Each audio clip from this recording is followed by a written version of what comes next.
Magandang araw sa inyong lahat. Ako si Luis at ako ay nagagalak na makasama kayong lahat dito sa aming presentasyon.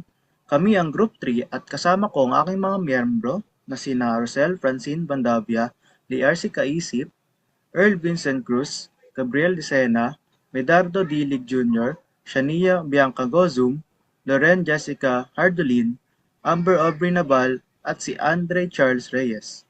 Sa pagkakataong ito, aming tatalakayin ng isa sa pinakamahalagang bahagi ng ating kasaysayan, ang Pacto de Sangre. Ang pagkakasundong ito ay may malalim na kahulugan hindi lamang sa mga tao ng panahong iyon, kundi pati na rin sa atin ngayon. Ang Pacto de Sangre ay isang simbolo ng pagkakaisa at pagtutulungan ng mga Pilipino na may layuning labanan ang kolonyal na pamamahala. Sa pamamagitan ng kasunduang ito, ipinapakita ng mga bayani ng ating bayan ang kanilang tapang at dedikasyon sa ating kalayaan. Mahalagang maunawaan natin ang konteksto ng pagkakasundong ito. Sa panahon ng mga Amerikano at Espanyol, ang mga Pilipino ay nahati sa iba't ibang ideolohiya at paniniwala.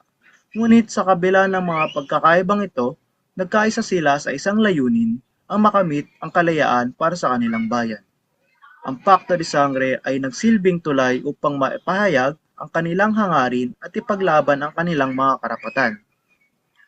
Sa ating paglalakbay sa presentasyong ito, aming susuriin ang mga kadahilanan kung bakit ito nangyari, ang mga taong nakilahok dito, at ang mga epekto nito sa ating kasaysayan.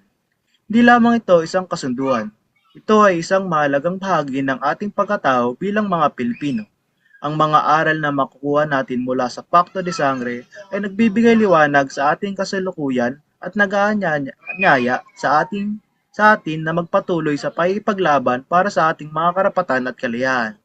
Kaya't samahan ninyo kami sa pag-unawa sa makasaysayang kasunduang ito at ang mga implikasyon nito sa ating nasyonalismo.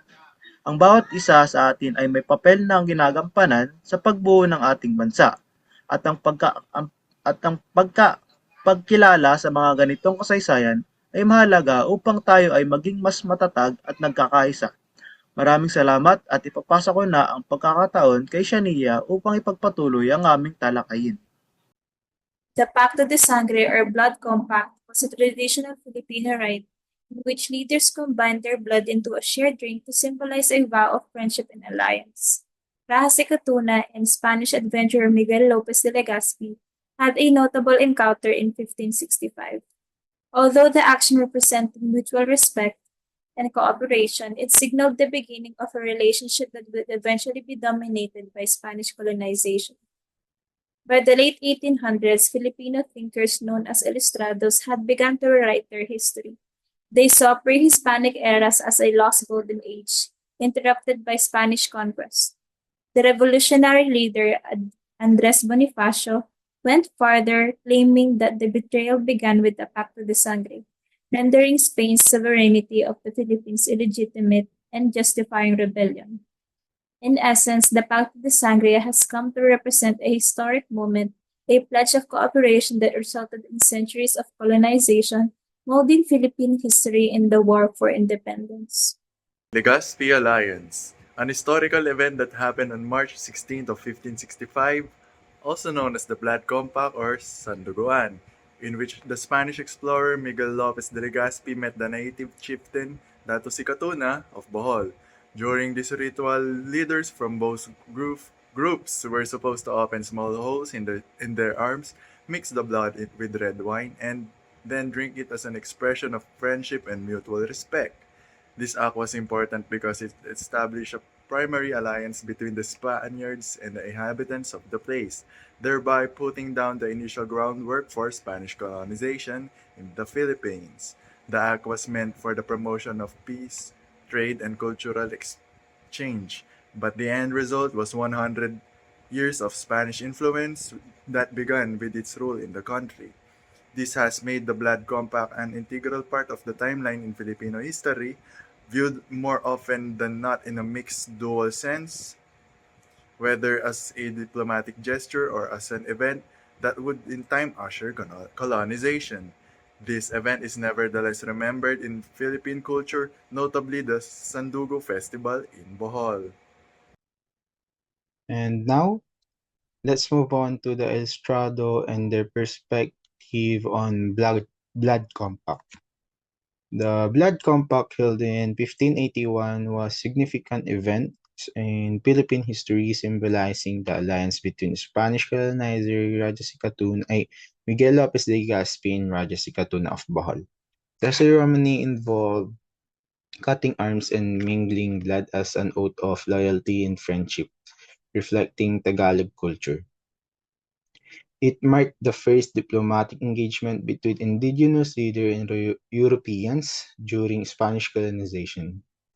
The Blood Compact symbolized negotiations, compromise, and unity transcending cultural boundaries. It was a turning point in national consciousness showcasing Raja Sikatuna leadership and inspiring future generations in their struggles for independence. And next is the key characters of Blood Compact, which is Miguel Lopez de Legazpi and Raja Sikatuna. But first, let's talk about Miguel Lopez de Legazpi. Miguel Lopez de Legazpi was a key figure in colonization of the Philippines, establishing the first permanent Spanish settlement in Cebu in 1565. His diplomatic efforts, including the Blood Compact with Raja Sikatuna, helped solidify Spanish claims over the islands, marking the beginning of transformative period of Spanish colonial rule that greatly influenced the Philippine political, cultural, and social landscape.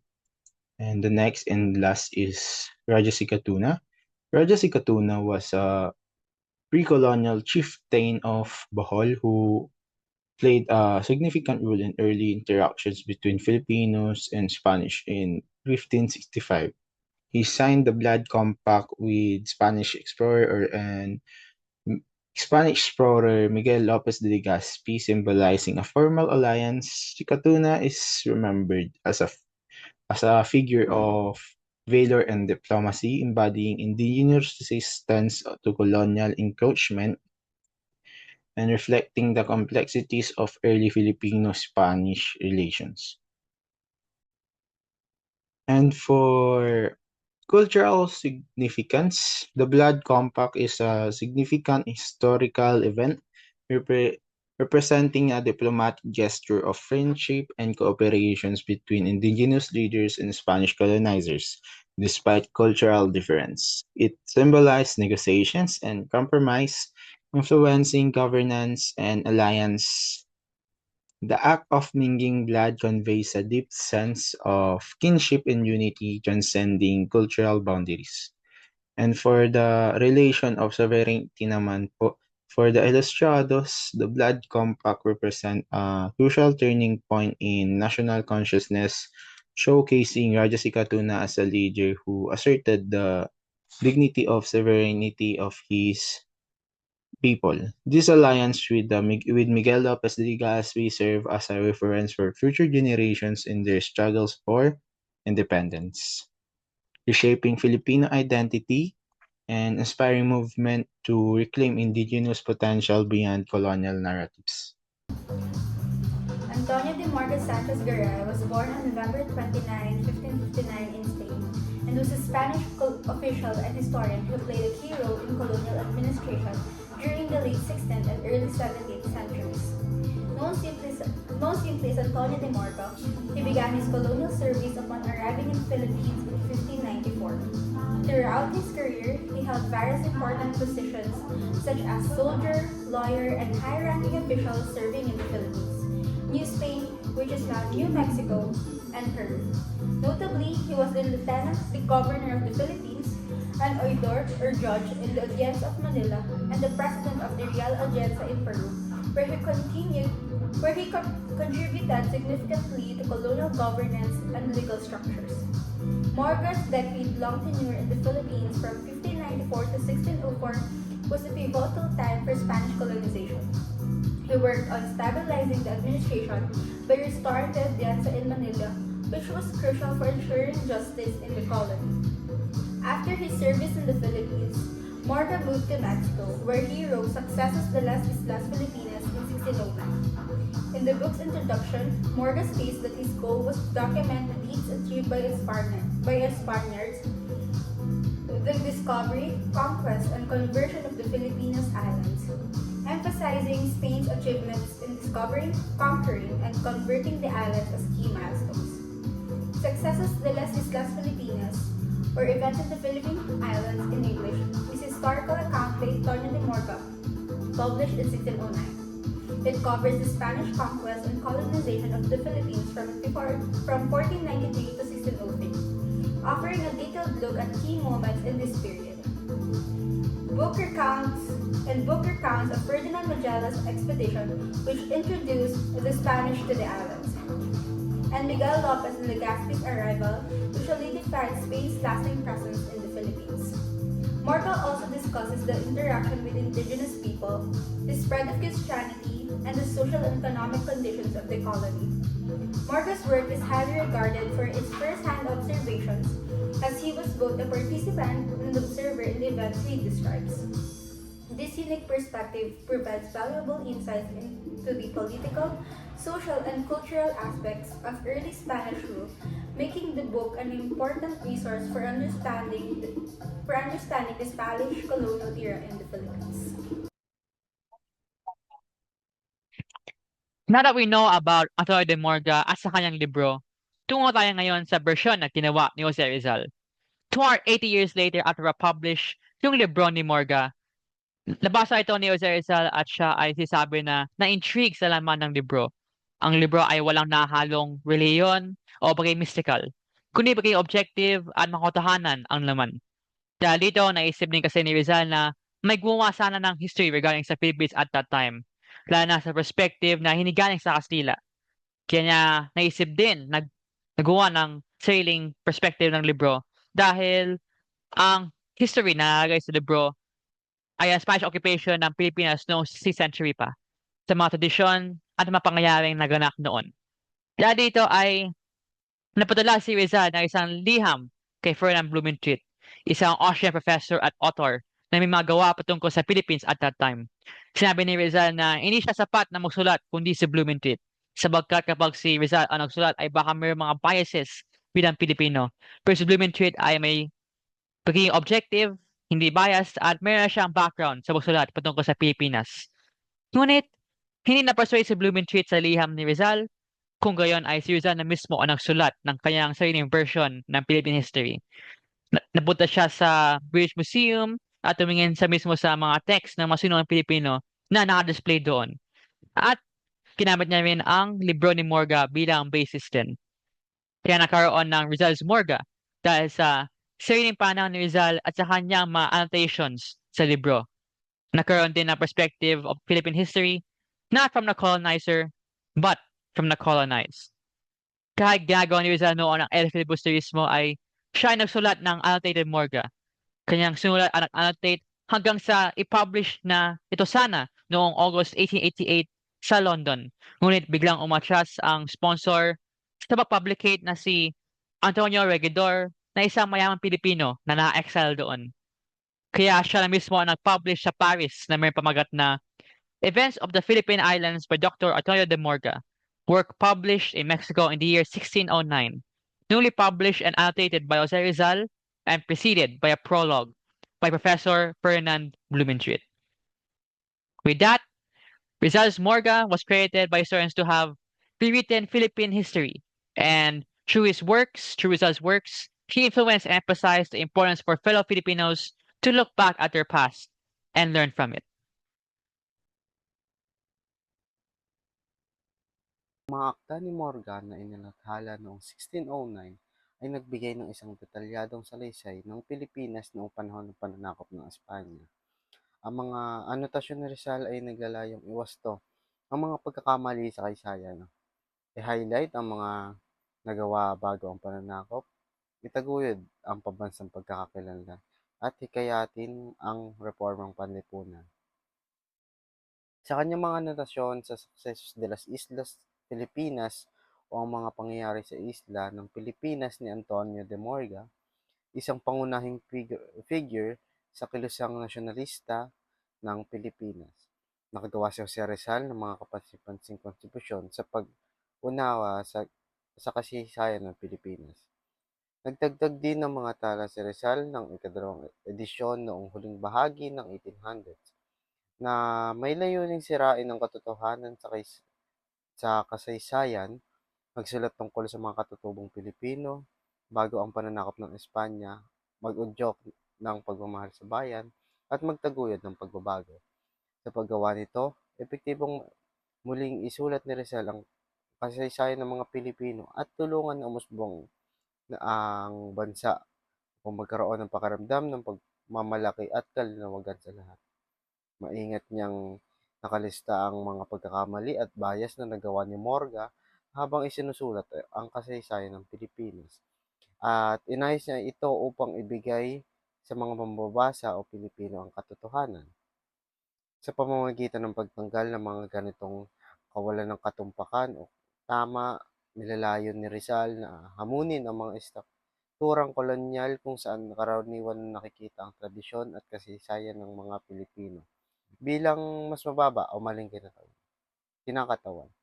Ang mga salaysay ni Morga, bagamat detalyado, ay may posibilidad na gawing masyadong simple o sosyolohiya at organisadong pampolitika ng mga Pilipino bago ang pananakop ng Espanya. Hindi rin nakaligtas sa mga pansin ni Rizal ang mga nagawa ng mga katutubo na sinuportahan niya ang kanyang impormasyon sa mga katotohanan sa kasaysayan, pati na rin ang pananaliksik ng kanyang panahon. Tungkol sa kasaysayan na in-highlight sa itaas, ay nangangad ni Rizal na masira ang pang-aangkin ng mga ito sa pamamagitan ng pagpapakita ng lipunan ng mga Indio bilang isang mataas na binuo na umiral bago dumating ang mga Espanyol sa bansa. Bukod dito, ang mga anotasyon ni Rizal ay isang bahagi ng kanyang mas malawak na advokasya para sa reformang panlipunan at pampolitika. Ang kanyang maingat na scholar at critical diskarte sa mga gawa ni Morga ay hindi lamang mga akademikong ehersisyo.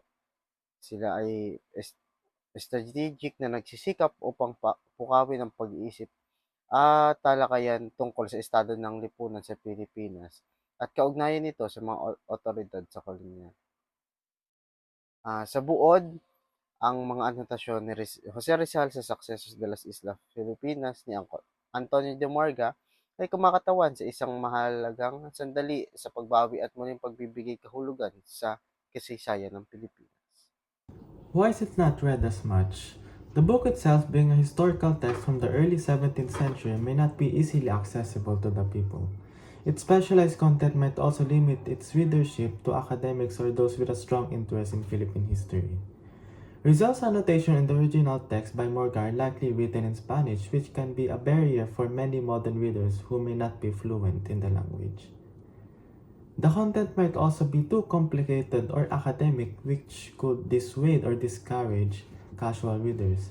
There are also other more accessible and popular works by Rizal, such as Noli Me Tangere and El Fugosismo, that overshadow his annotated works. So, basically, in essence, the reason why is it not read as much by many people is due to the combination of its academic nature, language barrier, and the overshadowing presence of Rizal's more popular works. To summarize our presentation, it started on the topic of Pacto de Sangre, or also known as Blood Compact. Ang Blood Compact ay isang sagisag ng pagkakasundo ng dalawang magkaibang grupo o bansa. Ito ay sinasagawa sa pamamagitan ng paghahalo ng dugo sa inumin.